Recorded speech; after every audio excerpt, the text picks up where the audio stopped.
Bien-aimés dans le Seigneur, bonjour. Nous allons commencer notre adoration au nom du Père, du Fils et du Saint-Esprit. Je vous invite à chanter le cantique numéro 47 sur les ailes de la foi.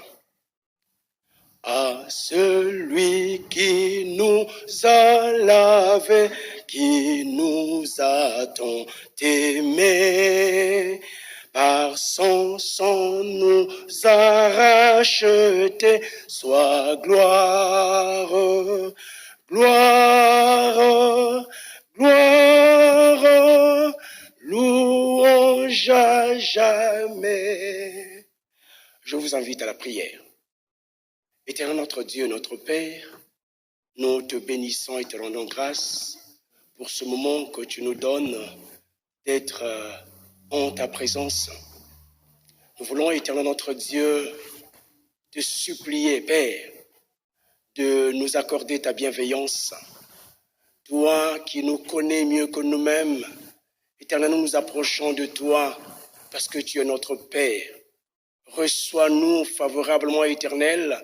Pendant ces instants, nous voulons, Éternel, être avec toi, où nous voulons, Éternel, élever nos voix vers toi. Daigne, Éternel notre Dieu, nous accueillir. Oui, nous voulons, Éternel, recevoir de toi des instructions, recevoir de toi, Éternel, une direction pour notre avenir, pour notre vie. Sois béni maintenant, Éternel, parce que tu nous dis là où 2, 3 sont réunis en ton nom, tu es là au milieu de nous. Et que ta présence nous environne et que ta présence nous conduise au nom de Jésus. Amen. Oui, sans plus tarder, vous inviter à vous humilier devant le Seigneur qui nous appelle. Lui qui a dit, si mon peuple sur qui mon nom est invoqué s'humilie, prie, il se manifeste, il nous exauce, il nous bénit. C'est pourquoi là où tu es, tu dois t'humilier devant le Seigneur. Humilie-toi, demande pardon pour tout ce que tu as fait, parce que nul n'est parfait. C'est pourquoi je vous invite à vous humilier devant le Seigneur.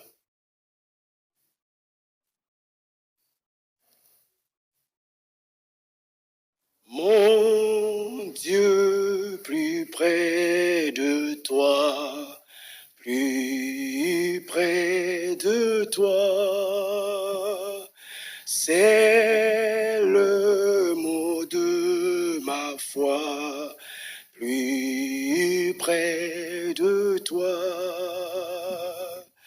Dans le jour où l'épreuve déborde comme un fleuve, garde-moi près de toi, plus près de toi. À présent, nous allons écouter la parole de Dieu qui sera prêchée par le docteur Mami Rarimananzo. Non, non, non, jamais ne passera. La parole de Dieu jamais ne passera. Non, non, non, non, non, jamais ne passera. La parole de Dieu jamais ne passera.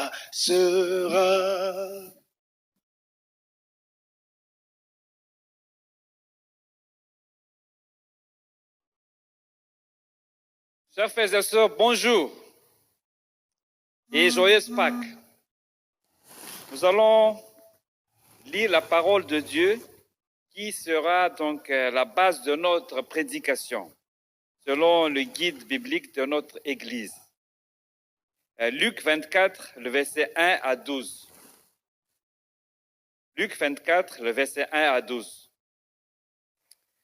Le dimanche matin, de très bonne heure, les femmes se rendirent au tombeau en portant les huiles aromatiques qu'elle avait préparé. Elle découvrit que la pierre fermant l'entrée du sépulcre avait été roulée à quelque distance de l'ouverture. Elles pénétrèrent à l'intérieur, mais ne trouvèrent pas le corps du Seigneur Jésus. Pendant qu'elles étaient encore à se demander ce que cela signifiait, deux personnages vêtus d'habits éclatants se tinrent tout à coup devant eux. Et elles étaient toutes effrayées et baissaient les yeux vers le sol. Et il leur dit alors, « Pourquoi cherchez-vous parmi les morts celui qui est vivant? Il n'est plus ici, mais il est ressuscité.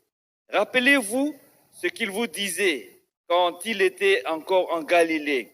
Il faut que le Fils de l'homme soit livré entre les mains des pécheurs et qu'il soit crucifié et qu'il ressuscite le troisième jour. » Elles se souvinrent alors des paroles de Jésus. Elles revinrent du tombeau et allèrent tout raconter aux 12, ainsi qu'à tous les autres disciples. C'était Marie de Magdala, Jeanne, Marie, la mère de Jacques. Quelques autres femmes qui étaient avec elles portèrent aussi la nouvelle aux apôtres. Mais ceux-ci trouvèrent leurs propos absurdes et n'y ajoutèrent pas foi. Mais Pierre, cependant, partit et courut au tombeau. Et se penchant, il ne vit que des linges funéraires. Et il s'en retourna, très étonné de tout ce qui s'était passé. Frères et sœurs, Luc fournit 3 récits des apparitions de Jésus après la résurrection dans ce texte. Il y a donc les femmes au tombeau, le verset que nous venons de lire, et puis l'apparition de Jésus à ses 2 disciples sur le chemin d'Emmaüs, le verset 13 à 35, et puis l'apparition de Jésus aux 12 disciples de Jérusalem, le reste de la suite du chapitre. Nous allons pour cette année nous concentrer sur le premier récit, c'est-à-dire les 12 premiers versets. Dans ce récit, écrit par le médecin Luc, nous trouvons quelques personnages. Nous avons les femmes, nous avons les 2 hommes et Pierre. Ce sont les 3 personnages actifs dans le récit. Et puis, Luc fait mention d'autres personnes qui jouent plus ou moins un rôle secondaire, certains même un rôle passif. Il y a Jésus et puis les 11. Cet épisode sert de pont entre les scènes de la mort et de l'enterrement de Jésus et les récits des apparitions après sa résurrection. Une lecture rapide de cet épisode donne l'impression qu'au centre de cet épisode se trouve le tombeau ou la tombe et le corps de Jésus. Les femmes viennent au tombeau et y entrent, et puis ils en reviennent. Et puis, comme Pierre aussi, au verset 12. Luc nous fait donc état de manière prudente d'une série de réponses affectives et au niveau de comportement de ce qui s'était passé donc au tombeau. Pourtant, notez-le, la tombeau est mal adaptée à son rôle car à ce stade du récit, elle est devenue sans objet. Comme le disent les anges de Jésus, il n'est plus ici car il est ressuscité. Voilà le paradoxe de ce récit. Une leçon que nous pouvons tirer de ce que Luc raconte est que les femmes sont comme les représentantes de toutes les cultures. Très tôt le matin, elles veulent régler 2 problèmes. Que faire du corps de Jésus et la tombe? Face au décès, nous aussi, nous avons ces 2 préoccupations, de grandes préoccupations dans notre vie. Que faire du corps du mort et que faire de la tombe?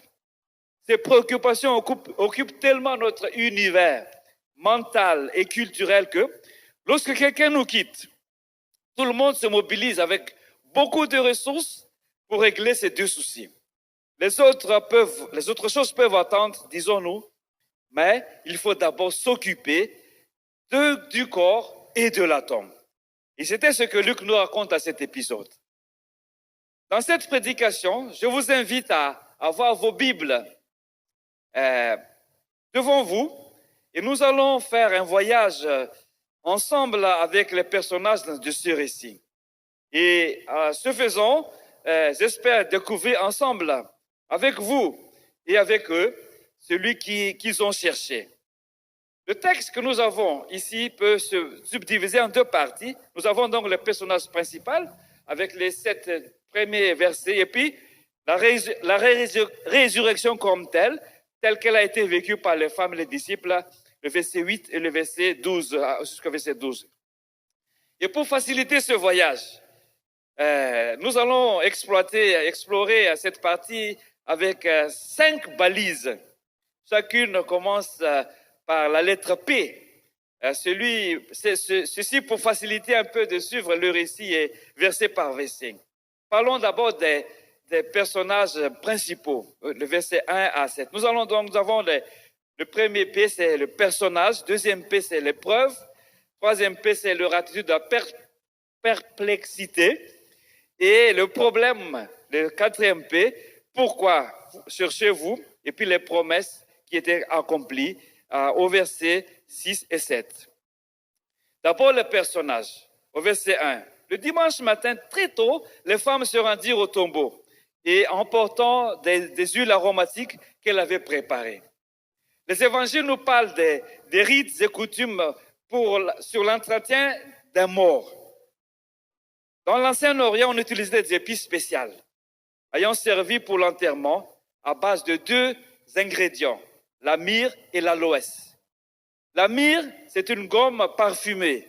Cette épice est mentionnée 12 fois dans l'Ancien Testament, principalement dans la littérature de la sagesse. C'était l'un des cadeaux apportés par les anges, par les mages plutôt, à l'enfant Jésus. Et puis, la myrrhe a un symbolisme très frappant parce qu'il est utilisé comme huile d'onction dans l'Ancien Testament. Elle est ici utilisée comme cadeau pour un roi et utilisée aussi pour oindre le corps de Jésus ici donc dans l'enterrement. Et puis à côté de la myrrhe, vous avez l'aloès, un type de bois parfumé aussi. Avec l'aloès, on fabrique du parfum de grande valeur. Donc ces 2 types de parfums, l'aloès mélangé avec de la myrrhe, sont utilisés par les Égyptiens dans le cadre du processus d'embaumement. Et nous lisons dans le texte de Jean que Nicodème apporte une grande partie de ce mélange pour l'enterrement de Jésus. Donc les femmes sont allées au tombeau dans le but d'embaumer le corps de Jésus. Mais surprise, parce qu'au verset 2 et 3, la deuxième P, c'est il y a la puissance et l'épreuve de ce qui s'était passé donc là-bas. Elles découvrirent que la pierre fermant l'entrée du sépulcre avait été roulée à quelque distance de l'ouverture. Elles pénétrèrent à l'intérieur, mais ne trouvèrent pas le corps du Seigneur Jésus. Les 2 soucis principaux semblent trouver des solutions inespérées, imprévues. La tombe, parce que la pierre a été roulée, et puis le corps avait disparu. Rappelons que dans la culture reportée par Luc, les tombes sont creusées sur un roc. Le type de tombeau dans lequel Jésus avait été posé, avait été taillé sur une paroi rocheuse. Une pierre ronde était placée devant l'ouverture pour sceller le tombeau. C'est une pierre de très grosse taille et elle est donc lourde. Et les femmes n'auraient pas pu la déplacer par elles-mêmes. Matthieu 28 nous raconte aussi qu'un tremblement de terre, apparemment provoqué par un ange, a fait tomber la pierre, la pierre de la porte du tombeau. Donc l'enlèvement de la pierre n'était pas pour laisser sortir Jésus, bien sûr, mais pour nous laisser entrer pour voir qu'elle était vide. Donc le corps de Jésus que les femmes cherchaient pour embaumer n'était plus là. Donc, on peut imaginer les émotions et les sentiments qui animaient ces femmes à ce moment-là. La conviction que Jésus a vaincu la mort et il a été ressuscité par le Père le troisième jour est le fondement de notre foi chrétienne. Comme le dit Paul, c'est la base, sur cette base de cette conviction que Paul s'est donné complètement, à cœur pour l'affirmer.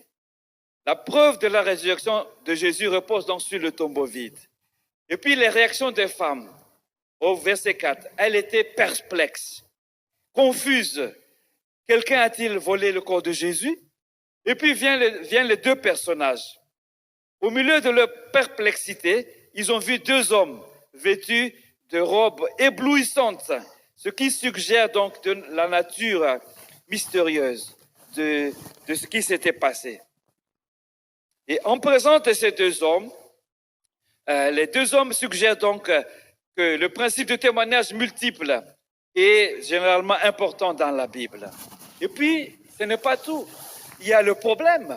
Le problème, ils ont posé. Pourquoi cherchez-vous Christ? Il n'est pas ici. Il est ressuscité. Ce n'est pas une reproche.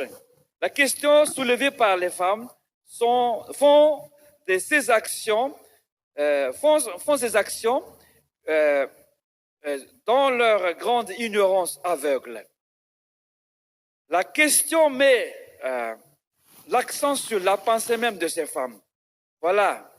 Et elles voulaient donc faire ce qu'elles devaient faire selon les coutumes. Mais au milieu de tous ces soucis et de ces peurs elles sont en train de découvrir, elles entendent la voix et les paroles qui leur dit « Il n'est plus ici, il est ressuscité ».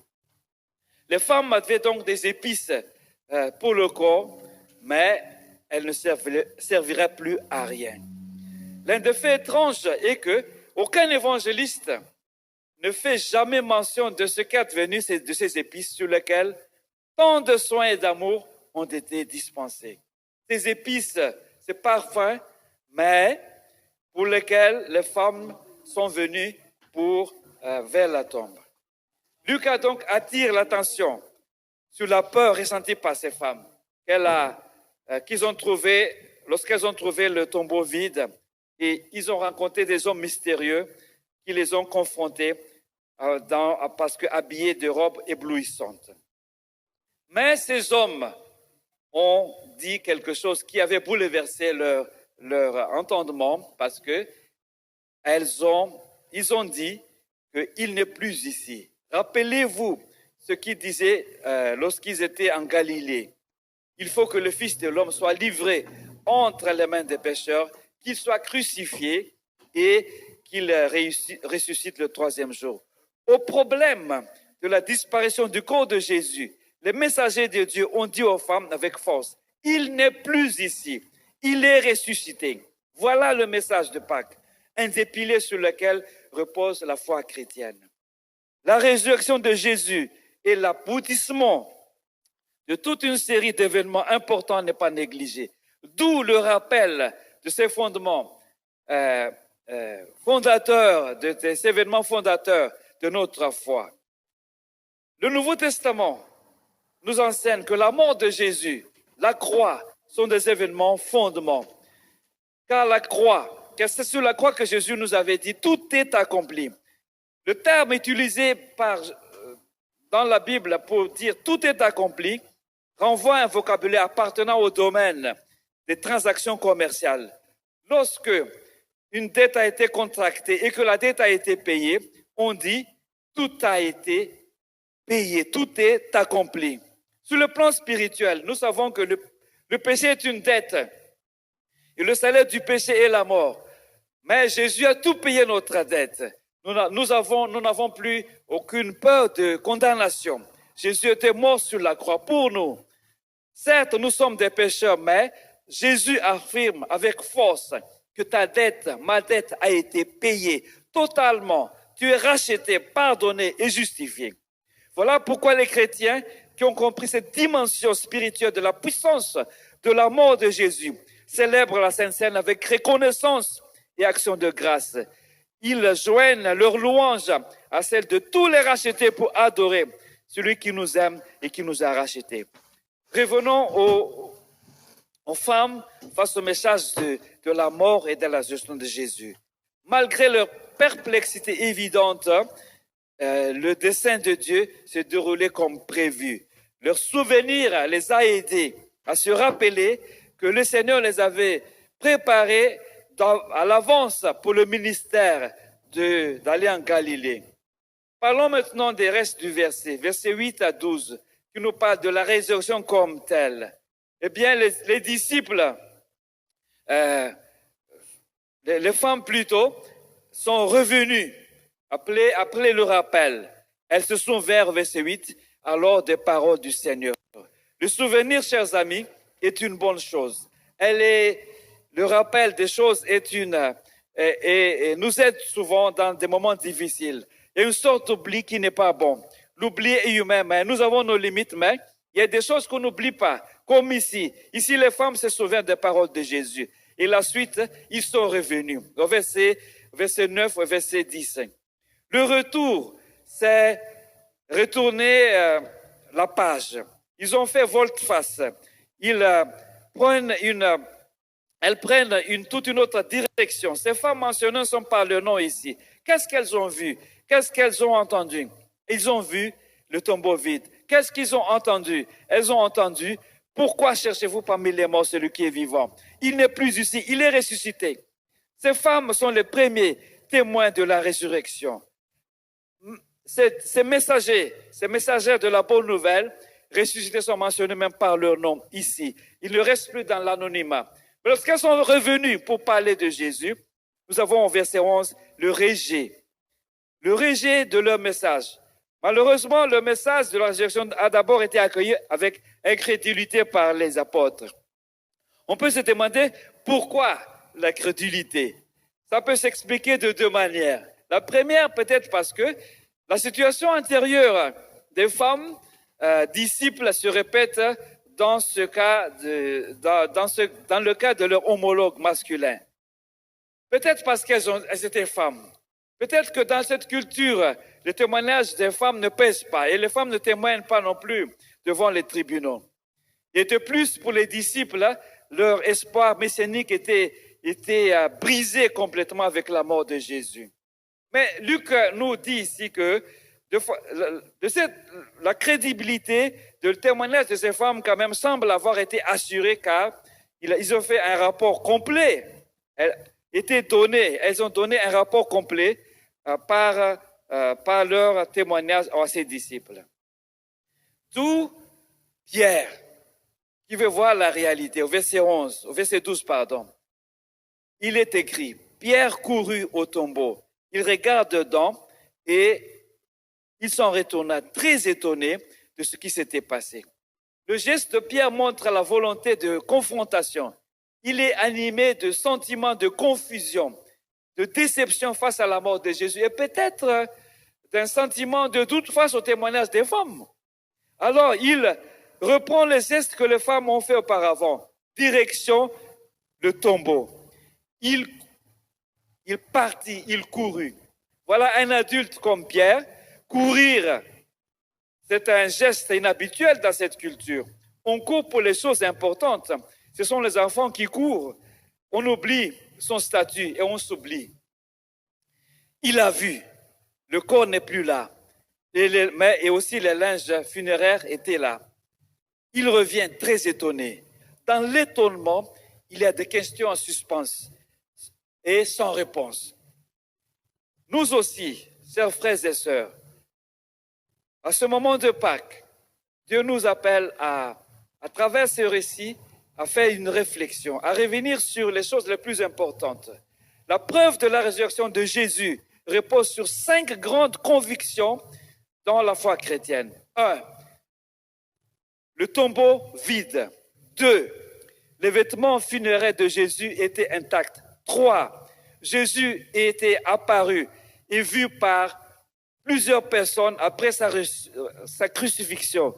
4, les disciples ont été transformés, changés complètement. Et 5, l'Église a survécu. Si nous sommes là, c'est parce que nous avons bénéficié de ces bienfaits de la résurrection de Jésus. Et la Bible nous invite, ne cherchez plus parmi les morts celui qui est vivant. Soyons porteurs de cette bonne nouvelle. Avec la résurrection de Jésus, la mort a perdu sa force.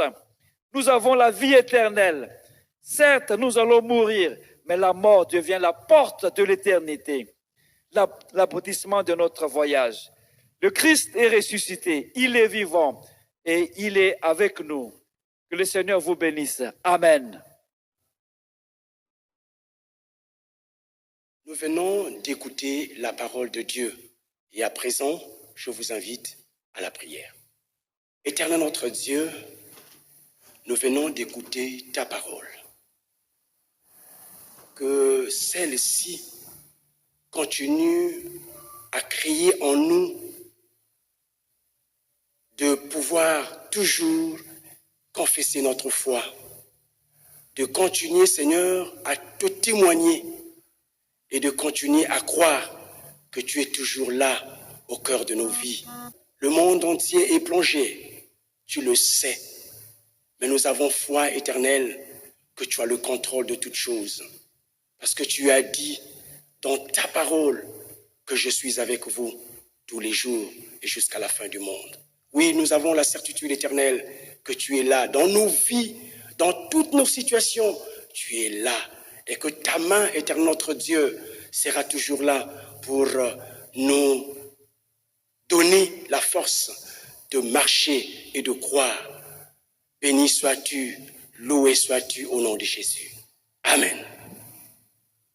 C'est le moment où nous voulons laisser la place au pasteur Serge Loco pour la Sainte Seine.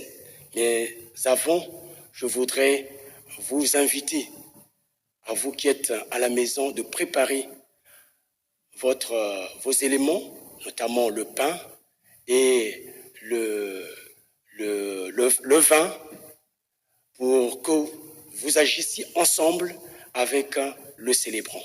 Et vous respectez également tout ce que le gestuel que sera fait par le célébrant. Merci.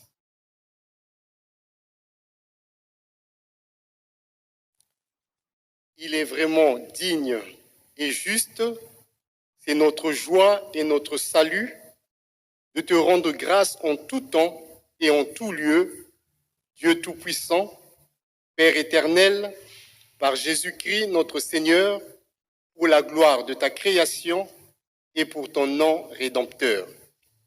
C'est pourquoi, avec l'Église universelle, Saint, Saint, Saint est l'Éternel.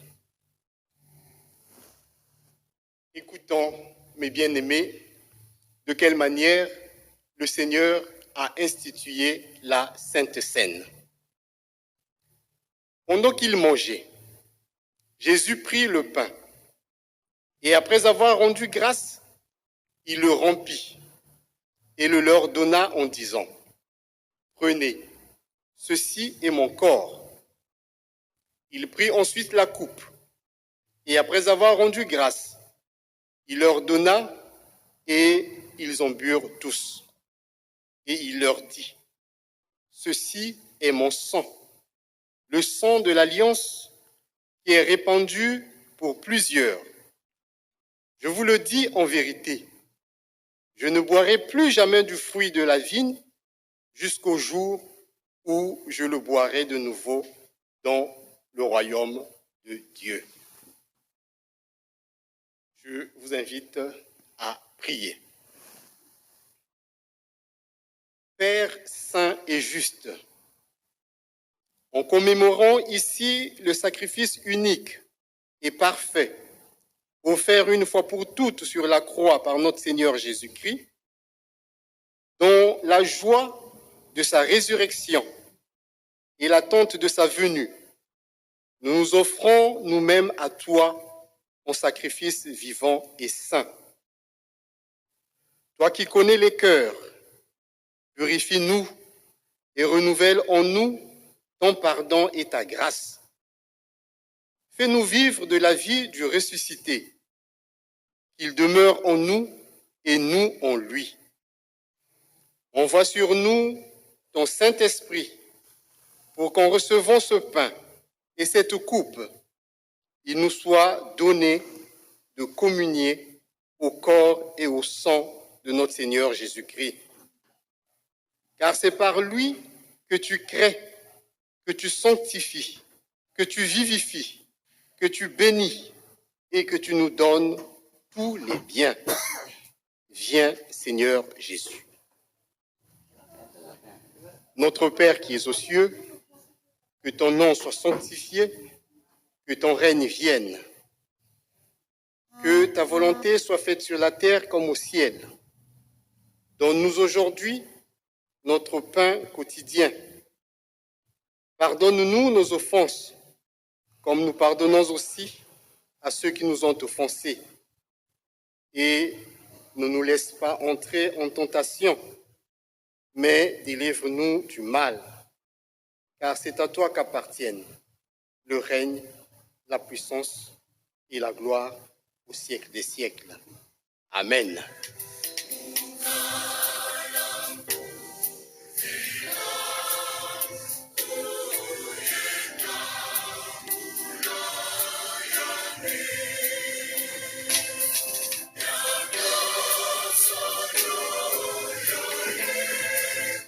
Le pain que nous rompons est la communion au corps de notre Seigneur Jésus-Christ.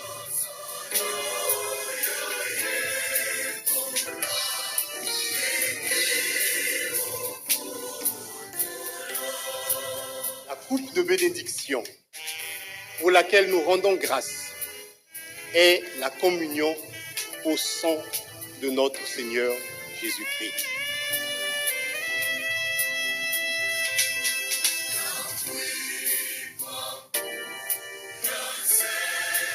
Prenez et mangez. Ceci est mon corps, dit le Seigneur.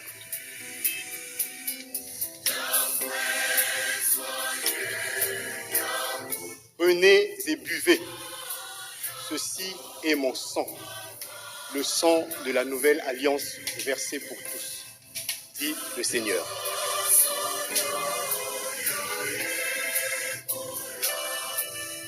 Voici, je me tiens à la porte et je frappe. Si quelqu'un entend ma voix et m'ouvre la porte, j'entrerai chez lui, je prendrai la scène avec lui et lui avec moi. Le maître vous invite, venez prendre la scène avec lui.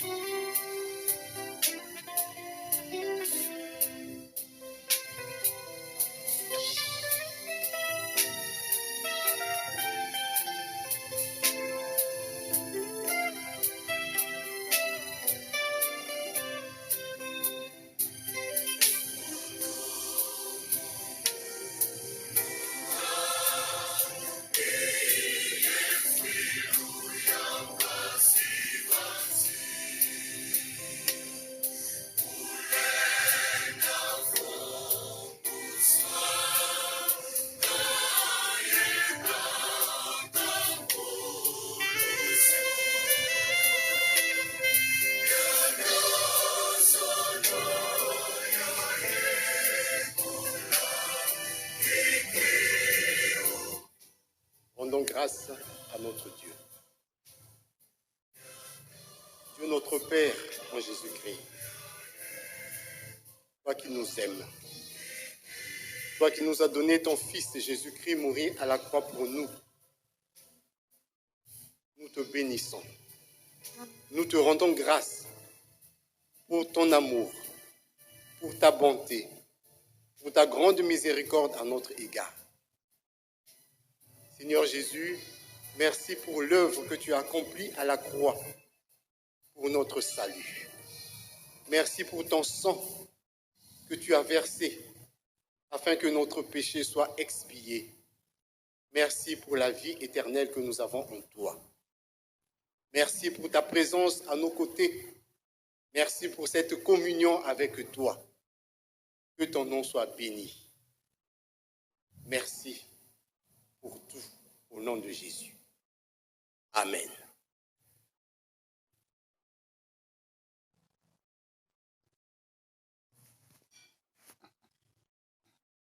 Bien-aimés dans le Seigneur, nous approchons de la fin de notre culte. Mais avant, nous voulons chanter ensemble avec vous le cantique à toi la gloire. Et à la fin, le pasteur Édouard Moukala viendra pour les mots de bénédiction, d'exhortation d'abord et la bénédiction finale. À toi la gloire, ô ressuscité. À toi la victoire pour l'éternité. Brillant de lumière, l'ange est descendu. Il roule la pierre du tombeau vaincu. Toi la gloire, ô ressuscité. À toi la victoire pour l'éternité. Bien-aimés dans le Seigneur, nous nous approchons de la fin de notre culte de Pâques. Écoutons cette parole d'exhortation de notre Seigneur Jésus-Christ. Jésus dit que votre cœur ne se trouble pas. Mettez votre foi en Dieu. Mettez aussi votre foi en moi. Amen. Élevons nos voix pour dire ensemble la prière que notre Seigneur Jésus-Christ nous enseignait. Notre Père, qui es aux cieux, que ton nom soit sanctifié, que ton règne vienne et que ta volonté soit faite sur la terre comme au ciel. Donne-nous aujourd'hui notre pain de ce jour. Pardonne-nous nos offenses, comme nous pardonnons aussi à ceux qui nous ont offensés. Ne nous laisse pas entrer en tentation, mais délivre-nous du malin, car c'est à toi qu'appartiennent le règne, la puissance et la gloire pour les siècles des siècles. Amen. Recevons ainsi la grâce du Seigneur. Que le Dieu de paix nous sanctifie lui-même, tout notre être entier, l'âme, l'esprit et le corps, et que de tout en nous soit gardé irrépréhensible jusqu'à l'avènement de notre Seigneur et Sauveur Jésus-Christ. Celui qui nous a appelés est fidèle, et c'est lui qui le fera. Amen.